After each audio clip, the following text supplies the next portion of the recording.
Nē, tā nav šī podkāsta tēma. Tiešām gultā. Es paliku mazāk kategoriska. Wow! Es atkal gribu ēst dzīvnieku produktus. Hashtag steiks. Tāds. Un ir tik daudz noteikumu un atbildi ir tajā iekšējā sajūtā. Kā ir uzbūvēts visums, kas ir Dievs un kāda ir dzīves jēga?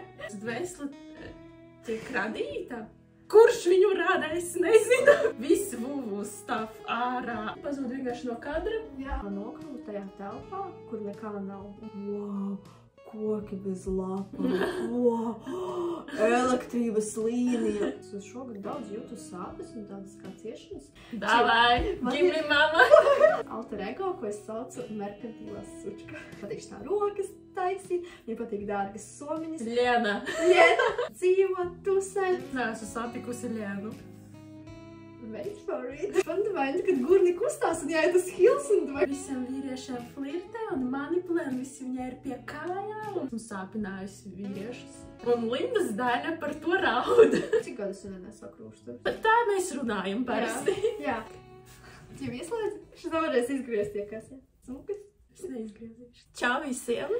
Čau visiem! Mans vārds ir Linda. Mani sauc Dace. Un šis ir mūsu podkāsts. Šis ir mūsu podkāsts! Podkāsta tēma būs Feel Good. Feel Nē, good. tā nav šī podkāsta tēma, tā ir Vibes. kopējais podkāsta Vibes. koncepts. Vibes. Tātad Podkāsta pastāstīsim.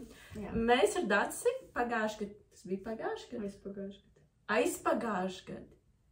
Mēs taisījām Instagramā laivus Jā. kopā un likām pēc tam arī YouTube. Mums ļoti patika to darīt, mums ļoti patika runāties, un mēs nolēmām šogad, ka mums ir jādara tas, kas mums patīk, Jā. Nedomājot par to, kā to var monetizēt vai vēl kaut kādas lietas, vienkārši tāpēc, ka mums to patīk, un mēs nolēmām filmēt kopā podkāstu. Jā, vai kā vairāk piesaistīt skatītājus, vai kā būt liederīgiem kaut kādā ziņā. Mums vienkārši patīk to darīt, mums patīk sarunāties, mums patīk, kad mūsos klausās arī cilvēki. Ne? Jā. Un mēs gribam to darīt. Šī podkāsta mērķis nav kaut ko pārdot, šī podkāsta mērķis nav kādam kaut ko iemācīt vai motivēt. Jā. Šī podkāsta mērķis ir šajā trauksmainajā pasaulē uztaisīt tādu miera un labsajūtas saliņu, lai, kad jūs klausaties šīs mūsu sarunas, būtu tāda feel good sajūta. Jā. Ja vienkārši ir, nav tāds pressures vai spiediens par to, kā jābūt vai kā jādzīvo, bet tāda vienkārši mūsu miera saliņa, kurā jūs varat pieslēgties un enjoy. Mēs varam pastāstīt par to, kāpēc mēs vispār, kas bija pēdējais piliens, kāpēc mēs izlēmām filmēt šos video, jo tu man pastāstīji, ka tev saņēmi vēstuli par mūsu Instagram laiviem. Jā, īstenībā. Nē, tā nebija vēstule, pie maniem atnāca mani kliente. Es esmu kosmetoloģe, es taisu relksējušas masāžas, un tas bija, man liekas, tas bija vasarā, pie maniem atnāca kliente, kuru man izstāstīja to, ka mēs kaut kur runājām, un es prasīju, kā viņa mani atrada, un tā, viņa redzēja mani kādreiz šajos laivos, un ka viņai bija drūms periods dzīvē, kad viņa naktī nevarēja aizmigt. Un tas, ko viņa naktī darīja, viņa slēdza iekšā mūsu video, mūsu laivus, mēs tos saucam par spontāniem laiviem, un tas viņai palīdzēja tā kā citreiz iemigt, citreiz vienkārši atrast kaut kādu tādu mieru sevī, vai saprast, ka tā kā visi dzīvo dzīvi, visas dzīves ir normālas, atrast kaut kādu tādu vieglumu, mieru, kaut kādu drošības sajūtu pašai sevī. Un man vienmēr tāds teiciens, tā kā, ja es ar to, ko es daru, es varu palīdzēt kaut vienam cilvēkam, tas ir totally worth it. Tā kā es gatava to darīt, un tad, kad es to izdzirdēju, man bija tāds tā kā, come on, es pat nenojautu, mēs tos laivus jau izdzēsām, nu tu izdzēsi visu. Nē, viņi ir YouTube. Ir YouTube? Jā. Ok, viņi nav Instagram feedos mūsu redzē. Viņi ir noarhivēti no feediem. Jā. YouTube viņi ir, un tam bija tāds tā kā, wow, tā kā es pat nenojautu, ka tie laivi, par kuriem es jau aizmirsu, un viņi kaut kur ir noarhivēti, kaut kur redzami, bet nav ļoti tur publicēti, ka viņi kādam kaut ko iedeva. Tā laikam ir tā foršā sajūta, kuras dēļ. Tas ir arī vienmēr bijis mans moto, ja es varu ar to, ko es daru, ja es varu palīdzēt kaut vienam cilvēkam, tad tas ir tā vērts. Tas ir tā vērts. Un man liekas, ka arī ir, mēs bieži runājam par diezgan dziļām tēmām, par visādām iekšējām transformācijām, un man vismaz tā ir, kad es ar tevi parunāju, tad bieži vien kaut kas tāds iekšā notiek, un tev liekas, ka tu esi vienīgais cilvēks, kam kaut kādas tādas domas un sajūtas, un tad tu parunā ar kādu un saproti, nē, ka ir vēl citi cilvēki, un tas arī dod tādu drošības un miera sajūtu. Un man liekas arī, ka ja mēs padalīsimies publiskāk, tad varbūt vēl kādi cilvēki atradīs šo sajūtu sevi, un viņam būs tāds, bet kā ar mani viss ir ok īstenībā. Es arī tā jūtos, es arī tā domāju. Jā, un man šķiet ir svarīgi, ka tā kā, nezinu, mēs netaisam šo kā kaut kādu tur super pošu, tur fancy, tur esam kaut kādu tur nofotoshopētu, tur, vai kaut kādu iestudētu pasākumu, tās ir tādas mūsu sarunas. Mēs esam gultā. Mēs sēžam gultā ar spilveni un čilojam. Vēl spilvens. Un mēs te čilojam un gribam parunāt ar vienu ar otru un ar jums. Es domāju, 5 minūšu intro ir pietiekoši. Ok, labi, ka kādam ir struktūra, es varētu vienkārši Es gribēju sākt šo mūsu pirmo oficiālo podcastu video šajā gadā ar jautājumu tev. Kāda ir lielākā, svarīgākā atziņa no 2023. gada, ar kuru iesoļoji šajā 2024. gadā? Kaut kas tāds, kas ne tikai mainīja vienkārši tavu domāšanu un uzskatus, bet reāli arī tavas darbības šajā dzīvē.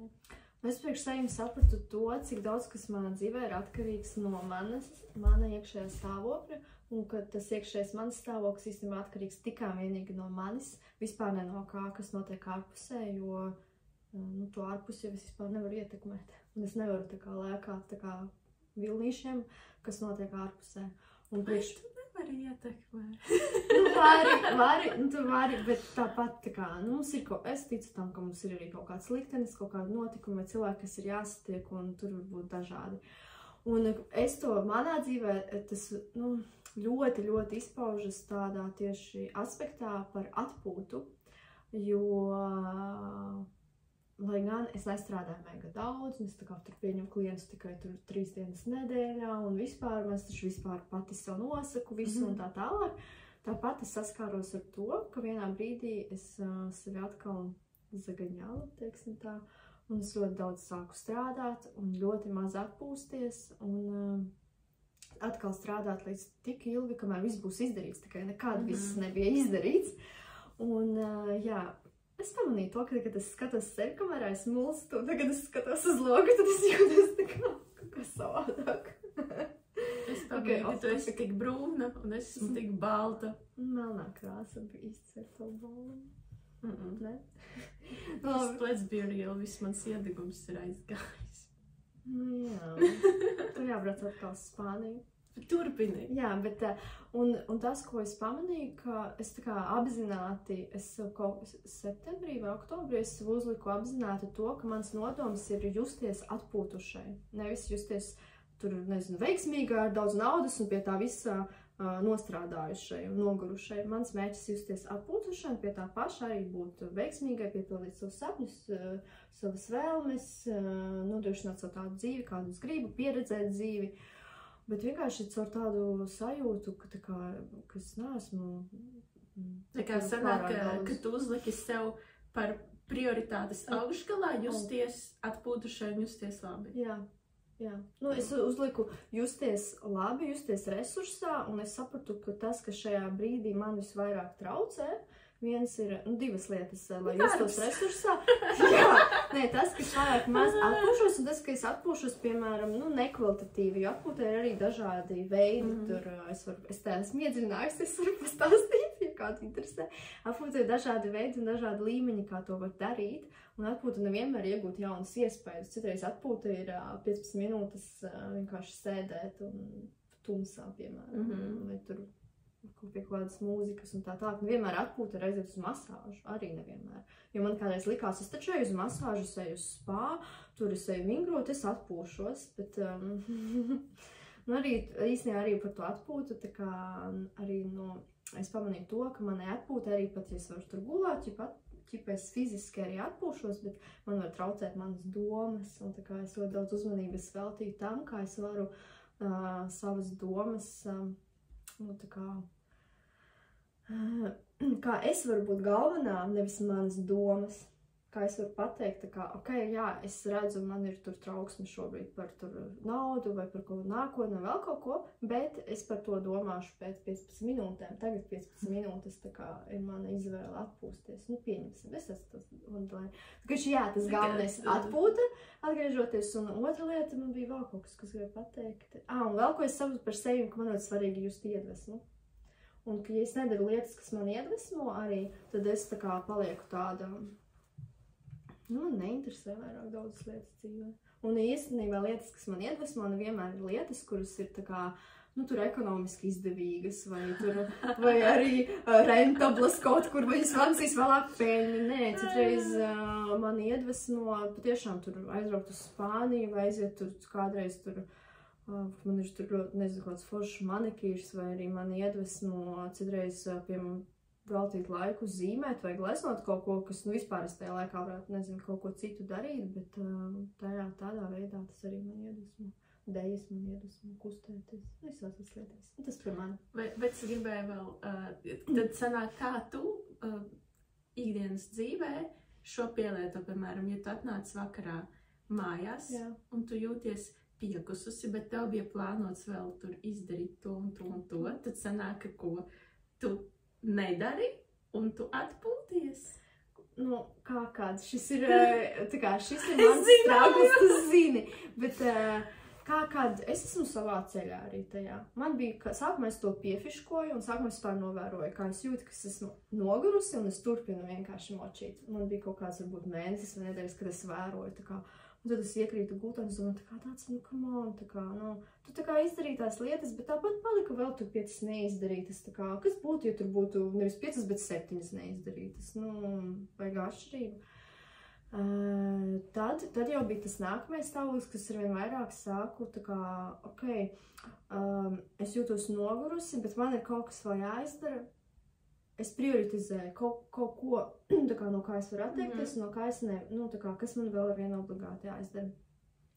Un tad jau nākamais jau bija, kad arī man kaut kas varbūt ieplānots, un es turpinu tā kā to bačātu, tā kā, nu es to pateicu, ka, jā, mēs sarunājam, iesim kopā uz bačātu, bet es jūtos reāli nogurusi, man nav fiziski spēka uz viņu iet. Es varu aiziet ķeksīšu pēc, jo es ar tevi sarunāju, un jā, jo iesācēja grupa sākas tāda, bet man nav spēka, un es sevi vairs nepušoju tā kā iet, jo es tur sev apsolīju un tā tālāk. Man tā prioritāte ir tas, kā es jūtos. Un, protams, ka šitajā visā es vēl ar vienu saskaros, tas jau nav vēl tik garš laiks pagājus, kopš es to darīju, es vēl vienu saskaros arī ar tiem, kad ir ieradumi, kad vecais ieradums ir tur, nezinu, piemēram, atnāk tur no darba, agrāk es nācu vēlu vakarā no darba, ko es pamanīju, piemēram, pēdējais. Es nācu vēl vakarā no darba, tur, piemēram, 9 vai, nu, dažas darba dienas, nevienmēr, bet tad 9 vai pus 9, un tad man reizēm gribēs ēst, un es ēdu, piemēram, 9 vakarā, kas ir neveselīgi un pārāk vēl, un tad no rīta grūti pamosties. Tas ir mans normālais laiks. Man nav, jo es no rīta ceļos... Tas ir sagrās vakariņas. Es no rīta ceļos agrāk par tevīm, tāpēc man ir vēl ar vien tā kā tāda nelaba sajūta, tā kā no rīta pieceļoties. Un pēc tam jau es nācu mājās 6, piemēram, nu vai tur 6:30, tā kā jau es saīsināju savu darba laiku, bet tas ieradums ēst vēlu palika. Es no tiem 6:30 līdz kaut kādiem 8, 9 kaut ko tur darīju, un tad atšķirņos, ka man jāēd, atkal ēdu vēlu. Un tad es sāku pamanīt, jā, kā tie ieradumi, tā kā vēl ir jāmaina, un ka man tas tāds ceļš ir. Tad vēl tie ieradumi tā kā sevi nodarbināt, lai vien gribas atpūsties. Karoči, jā, bet tas ir tagad tas, kas man ir tiešām tāds svarīgs. Jā, ļoti svarīga šī atpūta. Šis ir arī viens no maniem. Tas nav vissvarīgākais punkts, bet arī viens no.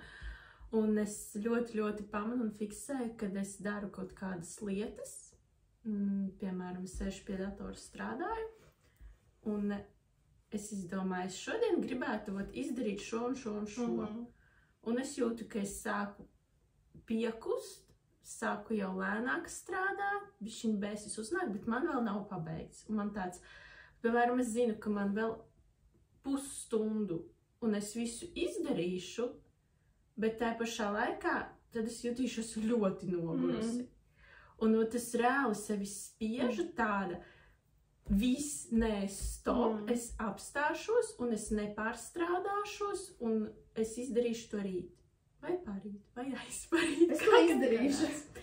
Bet kāpēc es vispār pienācu pie tāda secinājuma? Jo ļoti bieži ir tā, ka es tajā brīdī, kad es jau eju pāri šim te resursam, es izdaru, un, piemēram, nākamajā dienā es saprotu, ka es izdarīju to kaut kā ne tā, ka man tas ir jāizlabo, ka man tas ir jāpārtais, un sanāk dubultā, un es taču jau jūtos prieks, es varēju apstāties, un tad man atnāktu tā saprašana, ka tālāk ir jādara savādāk, un es uzreiz izdarītu savādāk, viens, un otrs ir, par ko es arī stāstīju savā YouTube kanālā, savā video par atziņām, ka tas nekad nav tā vērts, jo, bet es kaut ko daru, kaut vai, piemēram, es lieku savā veiklā jaunus produktus, pārstrādājos, tur sēžu naktīs, lieku, lai izdarītu līdz kaut kādam noteiktam termiņam, kuru es pati savā galvā izdomāju.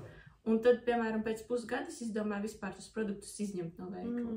Un tas bija tā vērts. Nu, tā kā nē, tas nebija, tas nekad nav tā vērts. Jā, man liekas, vienmēr svarīgi ir uzdot to jautājumu, kāpēc es to daru, vai tas ir tā vērts. Un tas jautājums, ko es tagad sev uzdodu, ir, ko man tas dos ilgtermiņā.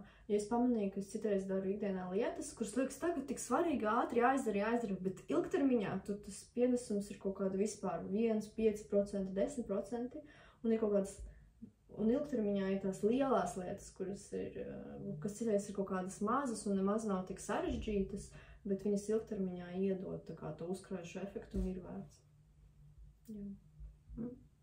Man arī par labsajūtu, piemēram, es vakar pamodos, tā kā piecēlos, tur pastaipījos, un man tāds gribas paskatīties Mamma Mia filmu no rīta. Jā. Es tāds, kurš skatās no rīta filmas vispār, nu, ķipa, ko? Un es tādu, bet whatever, man gribas vienkārši ielīdu gultā un noskatījos filmu. Un pēc tam kaut kādos 12 vai, nezinu, 1 tur sāku iet dušā un taisīties. Kāpēc gan nē?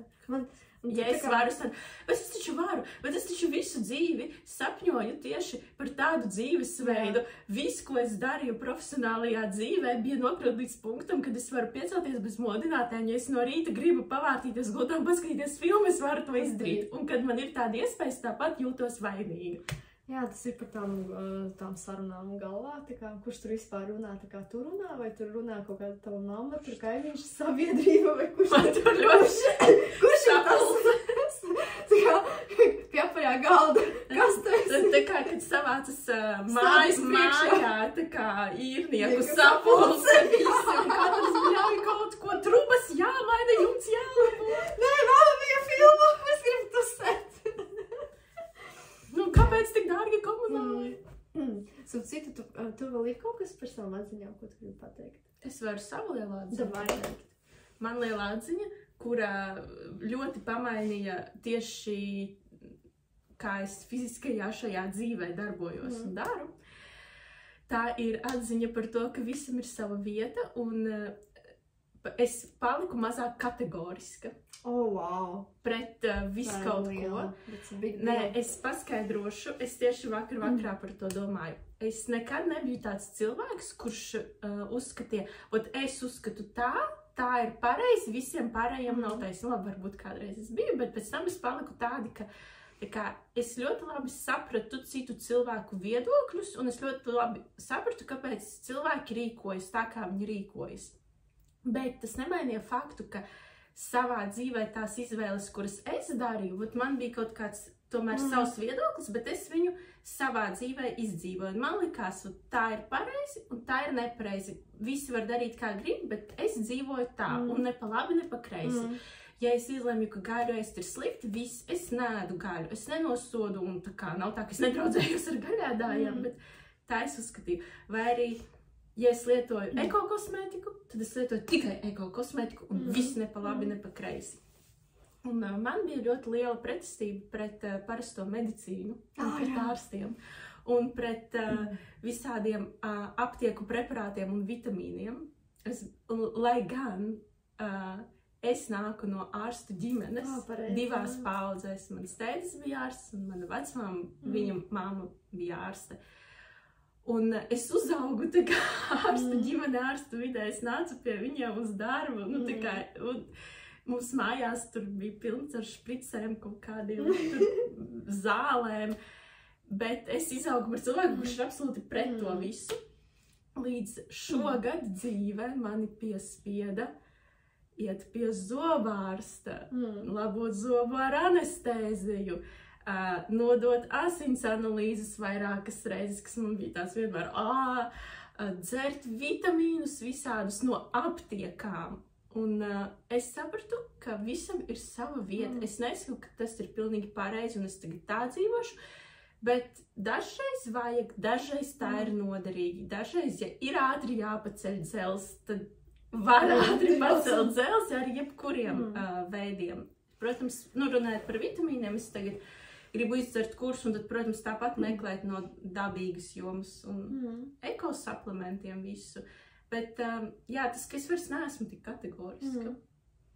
Un par kosmētiku runājot, kad es aizlidoju uz Tenerifi, es sāku dzīvot tur pie draugiem, Airbnb, viesnīcās. Protams, ka tur, nu, nevienmēr bija eko roku ziepes un dušas želejas un nevienmēr bija tur, nekad nebija eko tīrīšanas līdzekļi, un es nepirkšu sev tagad uz 1 mēnesi eko tīrīšanas līdzekļus, kuras ar viņiem stēpīšos. Un tad es sāku vienkārši nomierināties un iečilot un tādu, nu, ka neviens nenomirs, es nenomiršu.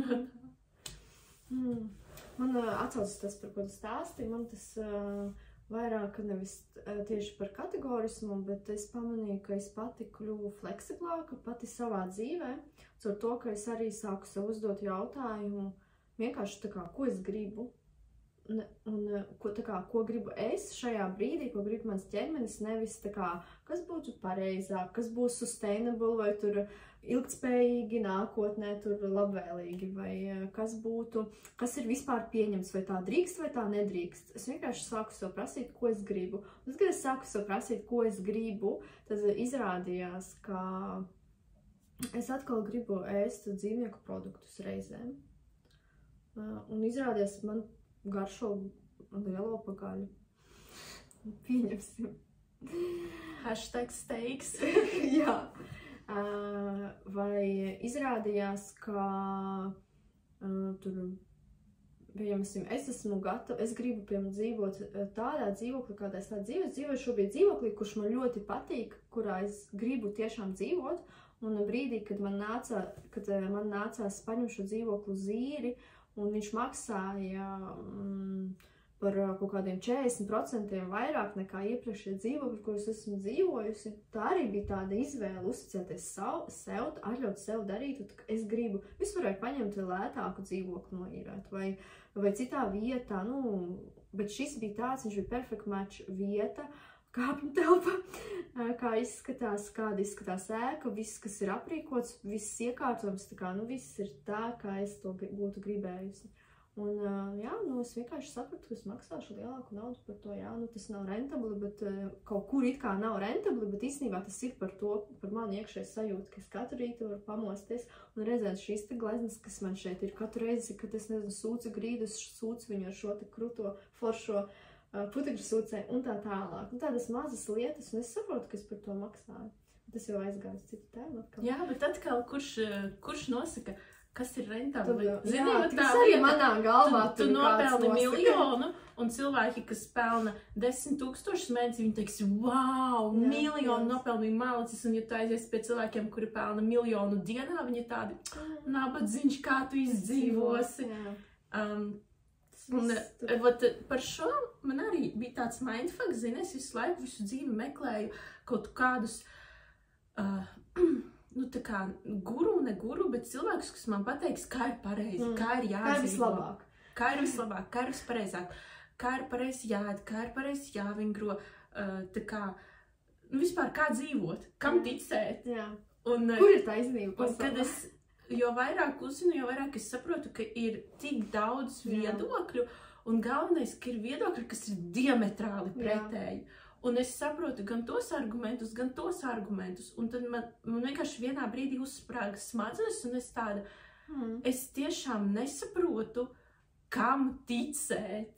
Un vienīgais, kam var ticēt, es atgriezos sev, savai sajūtai, visu, kas man liek justies labi, tas man ir labi. Un kurš man vēl var noteikt no malas, kas man ir vislabāk? Tieši tā. Un, man liekas, arī kaut kāda pieaugšana kaut kādā savā ziņā. Tad atbildības uzņemšanās. Jā, jo tas, ko es novēroju, ka visas šīs man arī ir tā tendence, es pat vēl vairāk eju pie visādiem tur kočiem, mentoriem, retrītiem, un vispār patīk visas tās lietas, es meklēju atbildes, un ja to darīt tikai caur prātu, tad vienā brīdī, tā kā tu saki, smadzenes uzsprāgs, jo ir tāds, un ir tik daudz noteikumu, un viņos visos, lai iekļauties, tu vienkārši, tava dzīve tajā brīdī kaut kā sastings, un tu tā kā tur mēģini tur kaut kā tā iespīlēties, tur starp visiem tiem viedokļiem un atrast savu vietiņu. Un atbilde ir tajā iekšējā sajūtā. Varbūt, ka es izlasītu 30, es izlasītu visus pasaules, pieņemsim par to pašu gaļasēšanu, es izlasītu visus pasaules pētījumus, un pat ja varbūt tur par vienu pētījumu tur pārsniegtu, tur, ka veģetārais uzturs ir labāk, bet ja mana sajūta šajā brīdī, un es nekad nesaku, tāpēc es arī vairāk kādreiz man liekas, jā, es esmu tur piemēram veģetārieta vai vegāna, tad uz visu dzīvi, tas ir tā kā, labākais, es tādu ieguldījumu tur dodu pasaulē, neredot gaļu, tur neatbalstot šo visu tur industriju un tā tālāk. Bet tagad pēdējos kaut kādus, cik no oktobra, laikam, kaut kādus 4-5 mēnešus, mazāk, novembris, decembris, janvārs, 3 mēnešus pēdējos aptuveni. Es ik pa laikam ēdu gaļu. Un tas ir tāds periods, varbūt atkal būs vēlāk cits periods, varbūt tur vēl kaut kas mainīsies.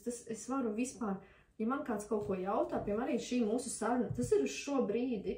Reāli šī saruna beigsies, mēs ar tevi iziesim ārā, mēs satiksim vēl kaut kādus cilvēkus, mēs par kaut ko padomāsim, mēs varbūt noskatīsimies vēlāk šo video, un mums kaut kas jauns ienāks galvā, un būs jau tā kā jaunas atziņas, un tā jau tā evolūcija arī notiek. Tāpēc skatīties uz to, ka, ja mēs tur klausāmies kaut kādas lekcijas, mēs skatāmies, šis cilvēks saka, ka tā un tā ir pareizi, jā, bet tas ir uz to brīdi, kad viņš filmēja to video pirms dienas, pirms gada, pirms 10 gadiem, bet dzīve visu laiku plūst, un īstenībā ļoti bieži, man liekas, atbildes ir īstenībā pašā dzīvē.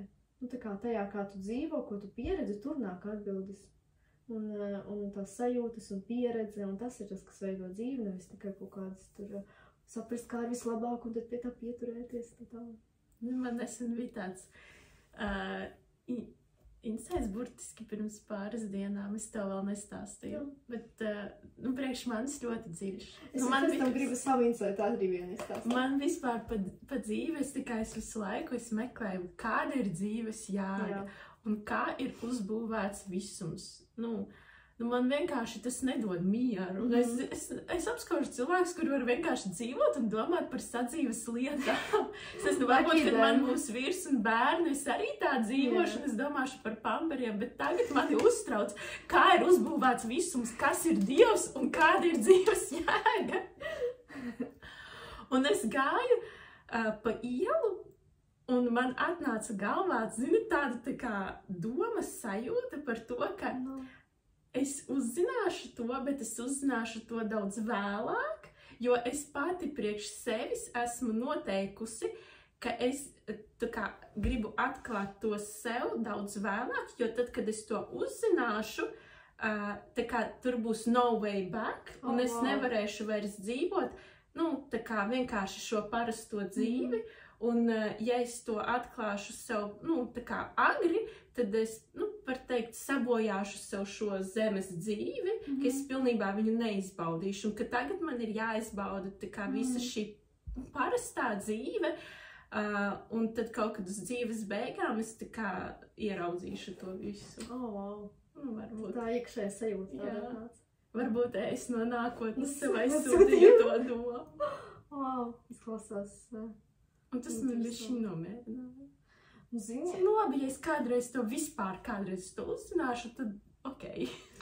Es par sevi varu pateikt to, ka man arī ir šī tendence to meklēt, tās atbildes un saprast, bet es savu vienā brīdī atzinu, ka īstenībā tajā, ko sauc par to parasto dzīvi, Jā, ir tik daudz foršu lietu. Man viņas patīk, nezinu, pucēties, tur skatīties, staigāt pa dārgiem veikaliem, piemēram, skatīt, turēt rokās kvalitatīvas lietas, pirkt kvalitatīvas lietas. Tā kā, ja tu padomā, taču varētu dzīvot tur minimālismā, zero waste un tā tālāk, viena rokas somiņa visām sezonām. Es tā esmu dzīvojusi un vēl ar vienu īstenībā, es ļoti minimalistiski, ja salīdzināt ar citiem cilvēkiem dzīvoju, man liekas, to arī. Jā.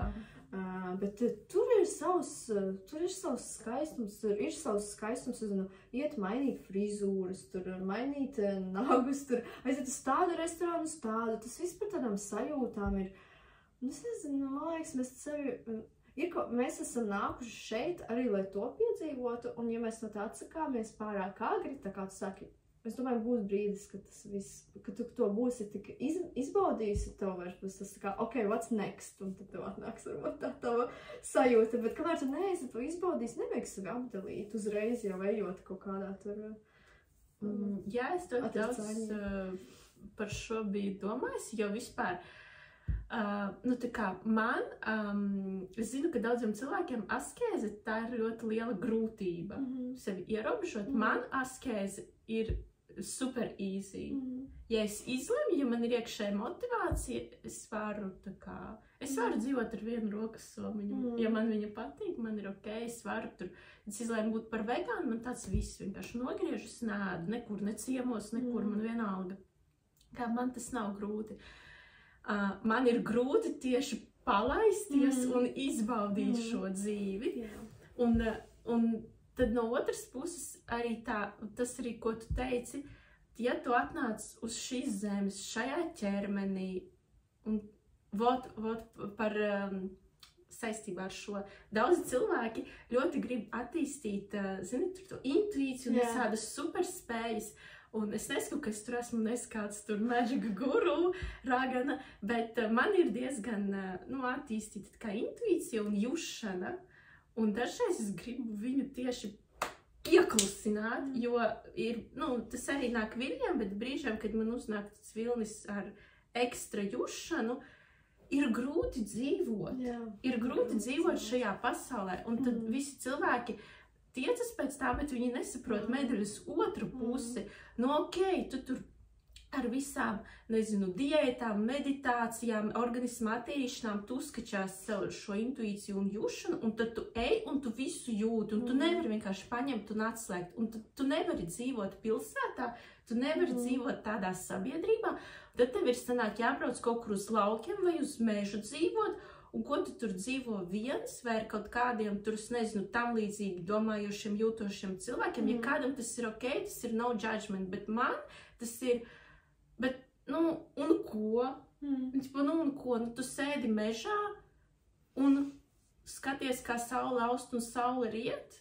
Tā kā man tas ir garlaicīgi. Es domāju, ka ir cilvēki, kuriem ir dzīves misija, bet es domāju, ja mēs vēl vien dzīvojam tur pilsētā, mēs tiekamies ar cilvēkiem, mēs darām kaut kādas savas lietas, tad tā arī ir mūsu dvēseles izvēle, un tā kā mums ir šeit vēl uzdevumi, mums nav uzdevums. Ja mums būtu tur jādzīvo alā un no visi jāatsakās, mēs arī varbūt piedzimtu tādā vidē vai pie tādiem vecākiem, kas ļoti tur ar garīgu kaut ko tur nodarbojas un mūs tur uzreiz tur ielikt, klosterī vai vēl tur kaut kur. Bet mūsu, varbūt, tā kā, mēs jau tā kā domājam, jā, tā kā saka cilvēki, tu gribi visu kaut ko attīstīt un tur uzhekot sistēmu tā tālāk, bet dvēselē ir arī interese tā kā izmēģināt arī citu, kā tas ir. Varbūt dvēseli ir interesi arī uzzināt, kāds ir sastrīdēties ar kādu, un pēc tam, piemēram, pasūtīt nahujas, vai tur, tādas lietas, tas arī var būt. Tas arī var būt, kad dvēselē ir tur izvēle, kā, interesi, piemēram, dzīvot tur skaļā pilsētā un ik pa laikam braukt tur uz laukiem, vai, tā kā piedzīvot dažādas tur tādas. Es to redzu, kā tādas, visas šīs pieredzes un emocijas, es to redzu kā tādus diedziņus, un, piemēram, es nezinu, cik tas ir legit, es saku vienkārši, ko es domāju. Tā nav šeit, sevi jāatcenizē. Es iedomājos bez scenārija un bez cenzūras. Gaši, visi vuvu stāv ārā. Kā es iedomājos, dvēseli tiek radīta, kurš viņu rada, es nezinu, kā viņa rodas, es nezinu. Bet dvēsele piedzimst, un tā ir bez... Ko izdarīt? Stāsti. Kur tu pazūd vienkārši no kadra? Jā, man liekas, es vajag būt uz tā mazliet piešķirt. Ok, tātad dvēsele rodas, un tā ir beznosacījuma mīlestība. Un vienīgais, ko viņa zina, tā ir beznosacījuma mīlestība. Jā. Bet tā ir tikai viena frekvence. Jā. Un tad viņa nāk uz šīs zemes, lai iepazītu vēl visu kaut ko citu un papildinātu sevi ar citiem diedziņiem, lai papildinātu sevi ar to, kāda ir, vai arī zini, lai viņa saprastu, kas ir beznosacījuma mīlestība, viņai vajag visu kaut ko citu piedzīvot. Un tad viņa atnāk, viņa piedzīvo, kas ir sāpes, kas ir šķiršanās, kas ir piedošana, kas ir, piemēram, kad tu ziedo sevi kāda cita labā.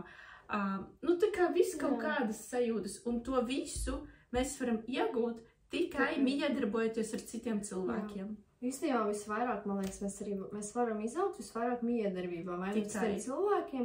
Vēl es domāju, ka arī ar dzīvniekiem un dabu tur daudz, kur var izaugt, bet tā vispār tā kā meditēt, tas ir kaut kādu, tikai ar to nodarboties, tikai garīgām praksēm, man liekas, tas ir kaut kādu ļoti šauru. Man liekas, tā ir izbeigšana no realitātes. Jā. Man norizonēja tas, ko tu teici, un tā doma kaut kur pišķiņa palika. Tu runāji par... es vienkārši atceros pati savu pieredzi. Man ir bijusi tāda pieredze vienā... Es ilgu laiku gāju uz tādām... tādām kundalīni activation procesu. Varbūt tu stāstīji, bet es neatceros godīgi visu, ko tu esi gājis. Jā, that's a lot.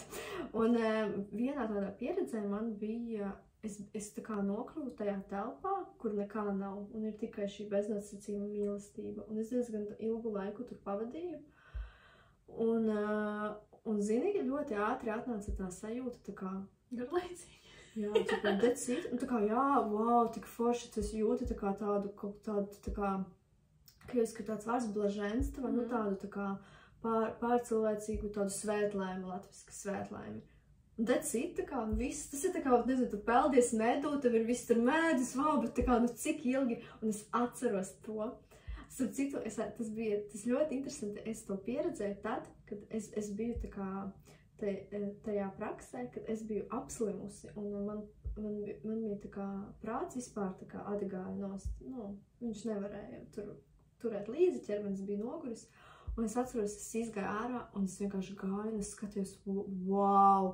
Tas bija novembris un bija pretīgs laiks, un es gāju, wow, koki bez lapām, wow, elektrības līnija, oh my god, wow, mājas, cilvēki, wow, mēteļi, zeme, bruģis, un viss tas likās tik interesanti, un man liekas, pēc tās pieredzes arī kaut kā tā sākus pasaules skatīties kaut kā, tā kā plašāk, jo tur tiešām, tur bija labi, bet tur nekā nebija.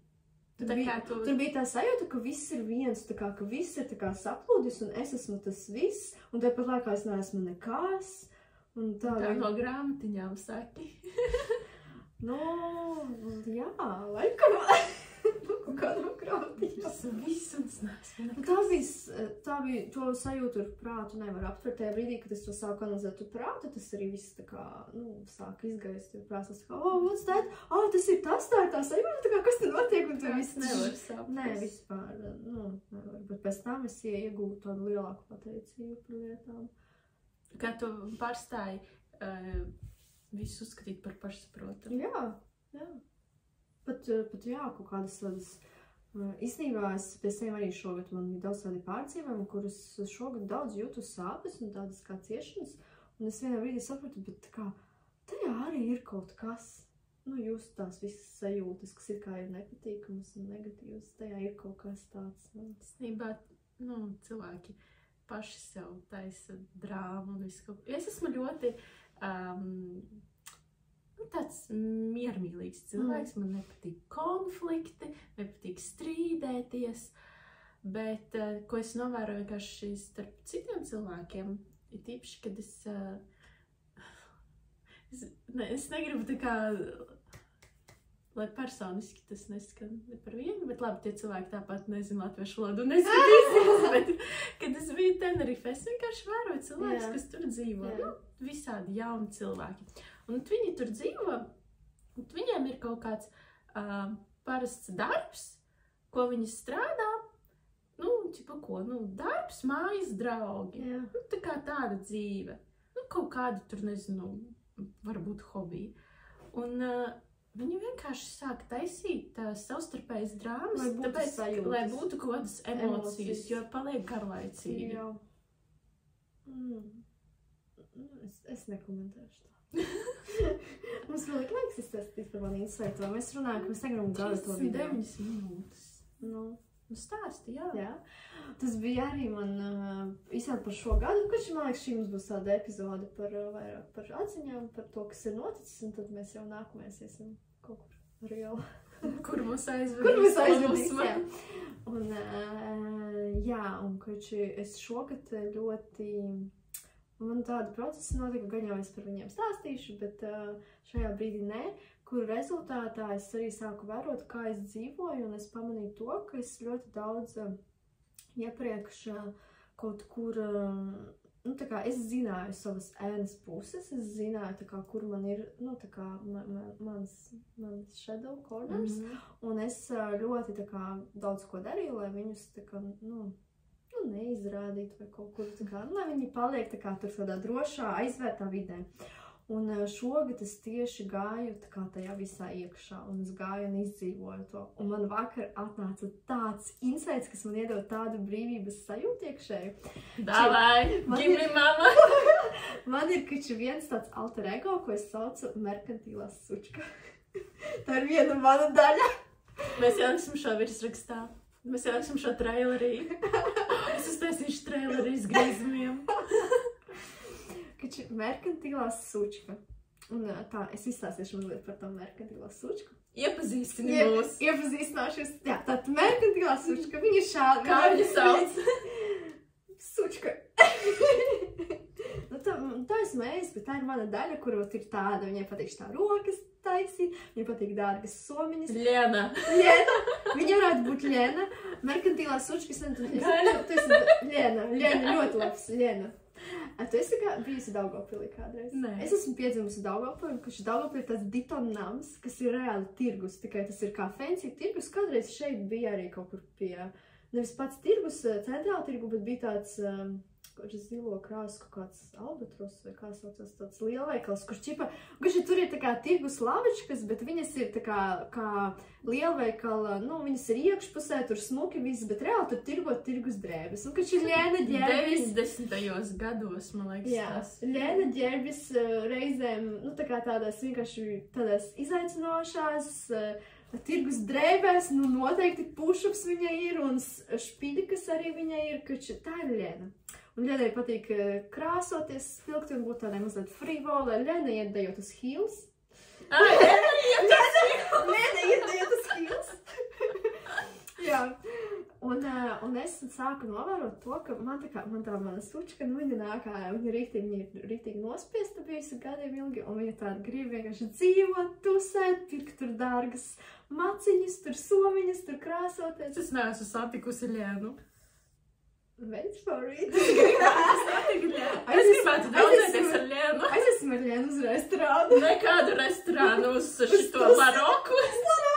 Vai jums eksistē vēl Laroka? Cilvēki šim skatīsies un tādu, ko viņi dāt par viņu aizvērās.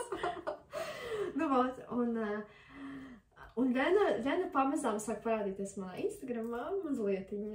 Man ir sāk parādīties tādu video, kur es tad esmu kā kleitā runāju un tā. Man īstenībā bija iekšēja liela slompa, kas liek tos video. Tur nav nekā tāda, bet tur ir tie Lēnas aspekti. Un, kad es vakar no rīta krāsojos, es izmazgāju matus, es saveidoju savus matus, es krāsojos, es iešu uz darbu, un es skatos, un spoguļu priekšā ir Lēna. Reāli. Un es skatos, man tāds kaifs vienkārši skatīties uz viņu. Viņa tāda seksīga čika un viss. Un man atnāca, zini, tāda atziņa, un es skatos, un es domāju, pat Lēna, viņa nekad, nevienam cilvēkam, viņa nav izdarījusi pāri. Nekad. Kāpēc es Lēnu slēpju? Jo man reāli likās, ka tā Ļena, viņa ir, tas mans alter ego, tā merkantīlā sučka, viņa kādam nodarīs pāri, viņa ir too much, viņa ir kaut kas tur, nu, kaut kāda pārāk, nu, tā kā nepieņemama, bet īstenībā viņa nekāda nevienam neko nav vispār sliktu izdarījusi. Viņa vienkārši bauda dzīvi, un Ļena ir ļoti labi noteiktas robežas.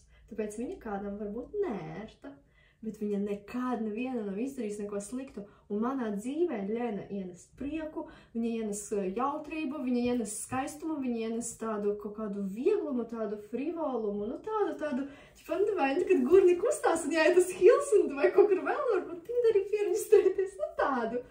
Saproti? Un es sapratu, Mums ir tevi jāiziet patasēt. un es vienkārši sapratu to, ka kāpēc es tos, tā kā, nu, nav vērts to slēgt, jo īstenībā šī mana daļa, par kur es domāju, ka tā ir kaut kāda mana tur ēna, viņa ir super forša, un viņa man tādu resursu dod.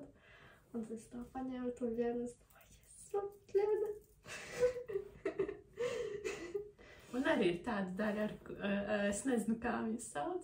Es zinu, kā viņu sauc. Viņu sauc Esmeralda. Man liekas, esmu Esmeralda redzējis. Esmeralda / Karmena. Karmena. Tas ir emoji, kurš ir šitai saklajā kleidā. Es esmu viņu redzējis Instagramā, vai ne? Bet viņa sāka no manis līst ārā, kad es biju Tenerifē. Vispār Tenerifē no manis tik daudz, kas līd ārā, kas man bija pārsteigums par to, ka es tādās. Epizode par Tenerifi? Es ir par manu un tavu Tenerifi, kas bija dažādos laikos. Un ļoti dažādi Tenerifi, man liekas.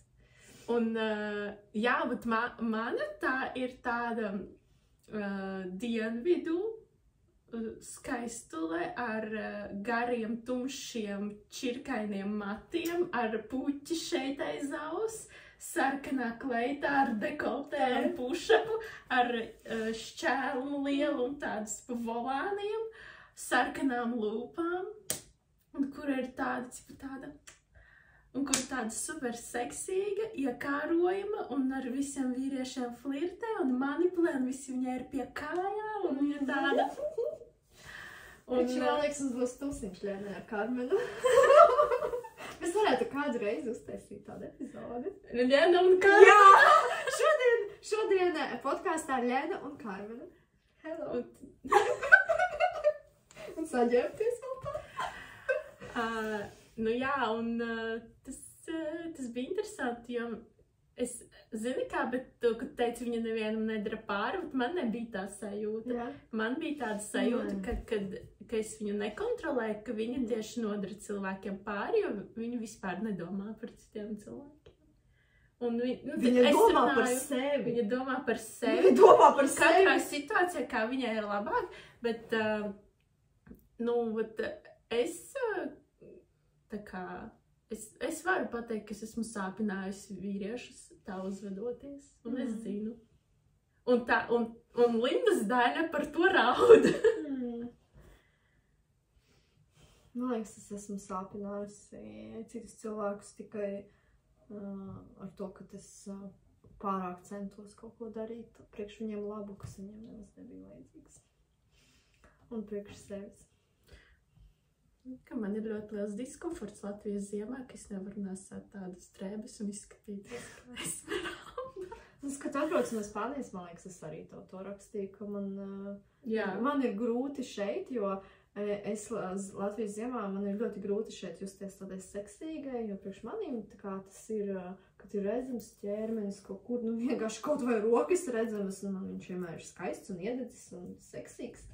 Un kad mati ir, kad tev nav jāvēl kaut kāda kapuca tur uz matiem, tā, kad es uzģērbu puhaviku, to mēteli. Teletubija mēteli, kur es nevaru, man arī nepatīk tādas ļoti tumšas, nu man nevis tumšas drēbes, bet man nepatīk melnas drēbes. Man tā ir. Un es nevaru nopirkt melnu puhaviku, man ir rozā puhaviks, bet tāpatās, nu. Jā, es redzu. Bet tāpatās es nevaru, nu tā kā, jā, man ir silti, man ir svarīgi, lai šeit ir silti, bet tā kā, I don't feel sexy in that. Jā. Labi, ka ir heels un var aiziet padarīt. Summer fashion, tas ir. Jā. Es vienkārši nesaprotu vispār ziemas drēbes. Es eju pa veikalu, es saprotu, ka man kaut kas ir jānopērk rudenim ziemai, ko vilkt, jo man vispār nebija nekādas drēbes šeit. Un es vienkārši, es nesaprotu, man nekas nepatīk, es nekamā nejūtos labi, es nesaprotu, kā sakombinēt bikses ar augšņu, kā, un iedodiet man kleitas. Priekš manī visvairāk krāsas, tā kā Latvijā, ja tu aizēji ziemas, rudens drēbes, pelēks, gaiši pelēks, tumši pelēks, melns un kaut kāds brūns, kas vēl nebūs tā kā tur smilšu brūns retikāt, bet viņš būs kaut kāds tur mālu brūns, tur grants brūns, kaut kāds tāds, ne manas krāsas. Piemēram, Spānijā arī tirgos ziemas drēbes, bet viņas ir krāsainas. Man patīk, tā kā man nevajag, es nenesu tur dzeltens, zaļš, tur ļoti spiltas krāsas, bet man vajag, lai būtu tā kā, uz gaišiem toņiem, uz kaut kādiem dabas toņiem. Dabā reti, kur ir pilnīgi melns. Zinu, ko es sapratu, mēs burtiski arī šajās dienās par drēbēm, ka vispār, man patīk, ka, zini, tādas drēbes, kas ir tādas svinīgas vai gandrīz svinīgas. Kaut kas tāds, ar ko tu vari aiziet uz restorānu. Overdressed, tā kā. Man patīk būt overdressed. Man patīk tā, lai es varu aiziet uz restorānu tajā outfitā. Tas, ko es gribēju teikt, ka tā kā priekš tevīm, ka tu esi, priekš citiem overdressed, priekš sevis tu nevari būt overdressed. Tu vari vienmēr būt. Es jūtos komfortabli. Un par cik man nav, piemēram, tā kā darbs, kur man ir kaut kāds dress codes. Es gribētu savu garderobi. Tas ir vienkārši skaistas kleitas, pat ziemā skaistas kleitas vai kaut kādas adīmu kleitas.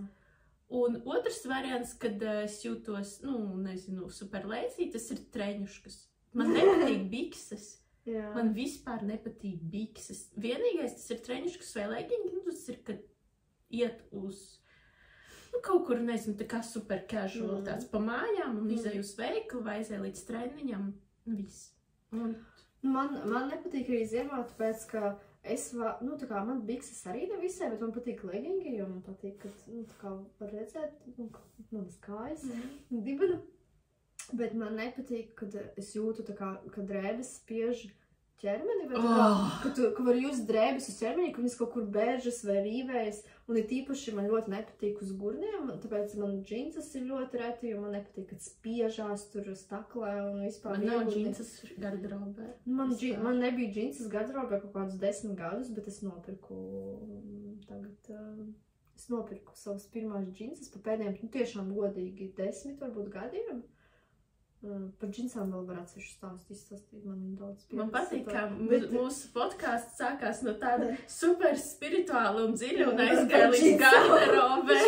Mums ir viss. Jā, basically, par tā mēs runājam parasti. Jā, un es nopirku viņas, bet arī tādas mama fit džinsas, kuras ir, brīvas, tā kā riktīgi tādas. Es piespildes, lai gan kādreiz, kad es izdzīvoju savos studiju laikos, es staigāju tikai špiļkās un tādās piespilētās džinsās. Kam nebija tāds periods? Laikam bija visām.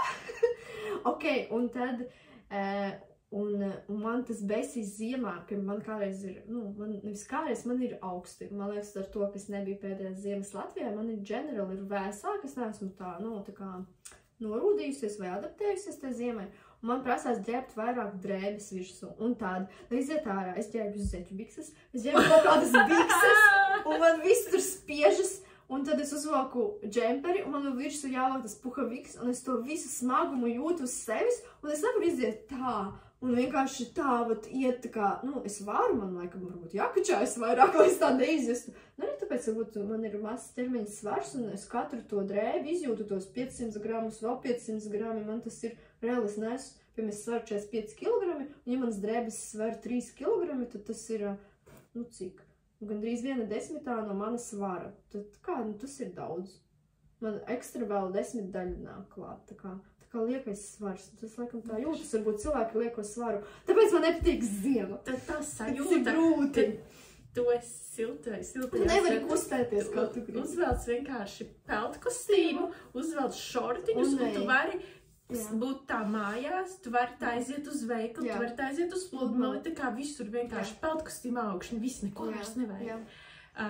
Jā. Un mati vienmēr, labi, ja tu peldi vēl cita lieta, bet tāpat mati lielākoties izskatās ok, tā kā ziemā, man salsta galva, es velku, kaut kādu kapuci vai kaut ko, un tad man tie mati tur ja es uzvalku cepuri, tad vispār, iedomāties ar skruļainiem matiem, tu uzvalc cepuri, tu viņu novelc, šeit viss ir vienkārši un šeit ir skruļains. Vai mēs gribam vēl parunāt par to, cik nērti ir krūšturi? Es nenesāju krūšturus. Cik gadus es nenesāju krūšturus? Es tagad nesāju, bet es atradu tādu super... Es gribēšu redzēt to krūšturu. Tā kā wireless. Jā. Viņš ir tā kā topiņš, plāna auduma, un tur vienkārši ir priekšā šitiem. Polsterīši? Jā. Bet man ir atsevišķi tā kā seksīgā vēl uz izēju. Bet tur man nepatīk krūšturi. Vienīgais tas ir tāds sportiska veidam, kurš ir nevis ar plānām lencēm, bet tā kā platām, gandrīz kā topiņš, vai korsetes.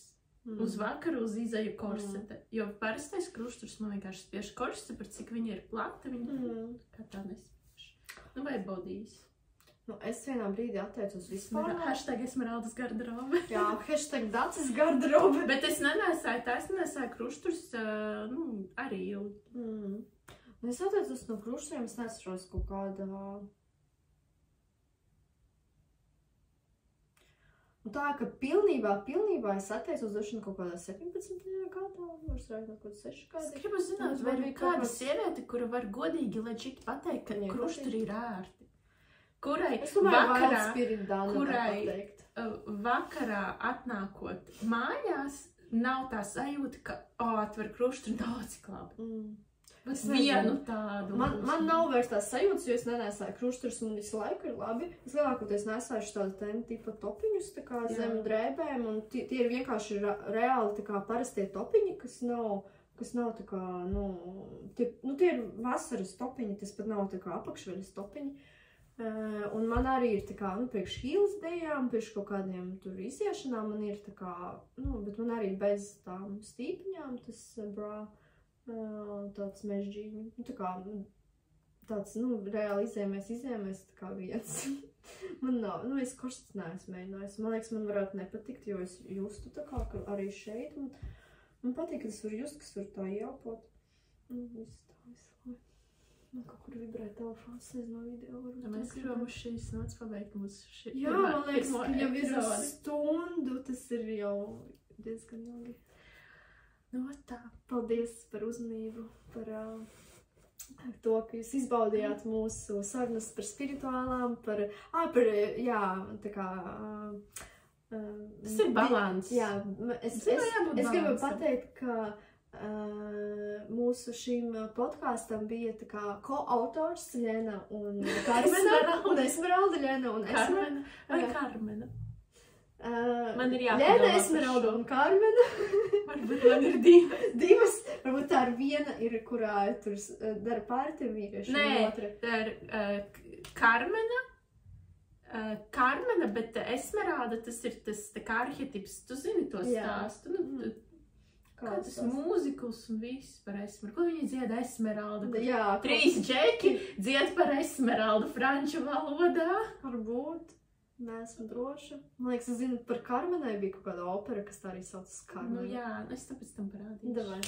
Jā, mums, ok. Viņas dzied bēļ. Bēļ.